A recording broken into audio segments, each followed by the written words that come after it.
Mukunda jewellers వారి Purvi gold and diamonds November 1న KPHB లో ఘనంగా ప్రారంభం. ఓపెనింగ్ ఆఫర్ గా ప్రతి 3 లక్షల కొనుగోలుకు ఒక బంగారు నాణెం ఉచితంగా పొందండి. దేశవ్యాప్తంగా లక్షలాది మంది రైతులకు మరోసారి ఆనందం నింపే శుభవార్త అందింది. ప్రధానమంత్రి కిసాన్ సమ్మాన్ నిధి యోజన 21వ విడత నిధులు త్వరలోనే రైతుల బ్యాంకు ఖాతాలో జమ కానున్నాయి. రైతుల ఆర్థిక పరిస్థితిని బలోపేతం చేయడం, వ్యవసాయ వ్యయాలను తగ్గించడం, వారి కుటుంబాల జీవనోపాధిని కొనసాగించడంలో సహాయం చేయడం ఈ పథకం ప్రధాన లక్ష్యం. ప్రధానమంత్రి కిసాన్ యోజన 2019లో ప్రారంభించినప్పటి నుండి ప్రతి సంవత్సరం రైతులకు 6,000 రూపాయల ఆర్థిక సాయం 3 సార్లు విడతలుగా నేరుగా వారి బ్యాంకు ఖాతాల్లో జమ అవుతోంది. ఇప్పటి వరకు 20 విడతల ద్వారా లక్షలాది మంది రైతులు ప్రయోజనం పొందారు. ఇప్పుడు 2025 నవంబర్లో విడుదల కానున్న 21వ విడత కోసం రైతులు ఆసక్తిగా ఎదురుచూస్తున్నారు.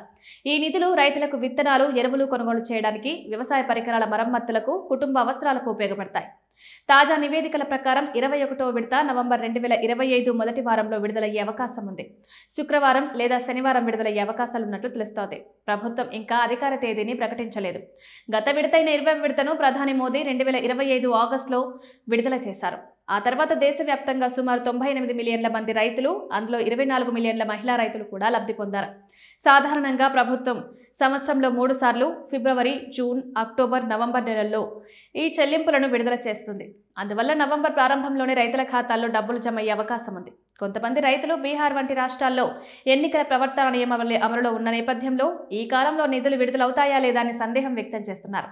అయితే నిపుణుల ప్రకారం కొత్త పథకాలు ప్రకటించకూడదే గానీ ఇప్పటికే ఆమోదించబడిన పథకాల కింద చెల్లింపులు కొనసాగించవచ్చు. అందువల్ల పీఎం కిసాన్ పథకం కింద నిధుల పంపిణీకి ఎటువంటి అంతరాయం ఉండదు. కేంద్ర ప్రభుత్వం పథకం నిరంతరతను కొనసాగిస్తూ రైతుల ఖాతాల్లో నిధులు సమయానికి జమ అయ్యేలా చర్యలు తీసుకుంటోంది.